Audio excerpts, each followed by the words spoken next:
Hello, figments of my imagination. August is over, which means the unofficial end of summer, the start of a new school year, and of course, another Ashes dev stream. A dev stream I'm over a week late in reviewing, so apparently they decided to have this stream a little early, a move that caught me off guard. Combine that with the holiday weekend and my own procrastination, and here we are. The stream itself was massive, clocking in at an hour and 41 minutes, and the format was a little different than the last few. For starters, there was no big pre-recorded presentation for this one. In fact, most of the content was just rehashing old information and clarifying a few things. The two big pieces of information were the map update and the changes to nodes.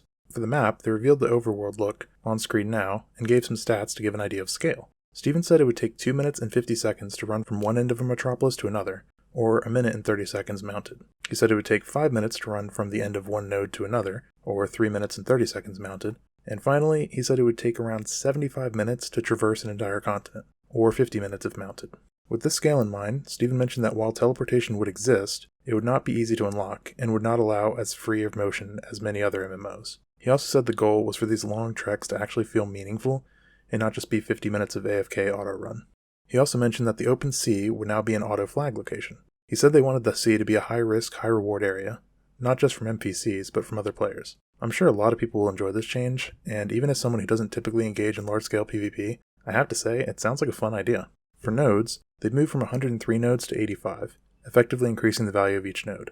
The vassal structure was also clarified a bit. With the way it works, a maximum of 5 max-level nodes can exist on the server. They also revealed some example node policies, which are benefits that can be voted on and affect all the inhabitants of a node. They took this opportunity to talk about happiness, which is essentially a morality system. Happiness can be influenced by actions of the mayor or citizens, and opens the door for certain policies to be selected. One example given was that low happiness could cause citizens to revolt, which may disable some NPCs, but allow for martial law. I like that he chose a negative example, as it shows the developers are thinking about both ends of the spectrum being used, a hallmark of a good system. Speaking of good systems, he clarified that the tax system is not given to players at all. All money from taxes is funneled into upgrading the towns, and cannot be withdrawn by any individual player. Great news, especially for anyone who remembers big guilds wrecking entire economies in New World, or gold selling all the taxes. All of the new info on nodes is available on the wiki, which is good because nodes as a whole can be a very confusing system. Finally, Steven detailed how launching caravans would work. Basically, you fill up your caravan at the caravansary, which is actually a real word, buy insurance if you want it,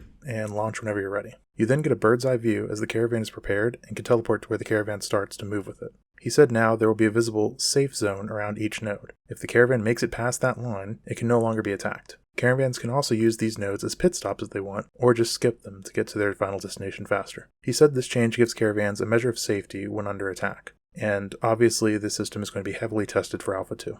They ended with a short Q&A, the most relevant of which was the revelation of an Ask Me Anything in October. Typically these sorts of things come with an announcement of some kind, so fingers crossed for that.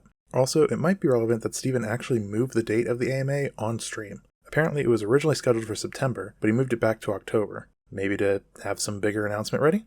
And finally, a big question always on the community's mind.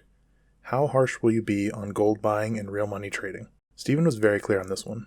He said he had played games where RMT wasn't punished harshly, so anyone who wanted to be competitive was forced to do it. And that sucks. So he said punishment for RMT would be extremely harsh. Bans, gold deletion, the whole 9 yards. And that's it. Guess I should check the forums a little earlier from now on. I'm pretty hyped for the AMA and any announcements that might hold. Alpha 2? Please? Anyways, leave any predictions you have in the comments, and I'll see you all eventually.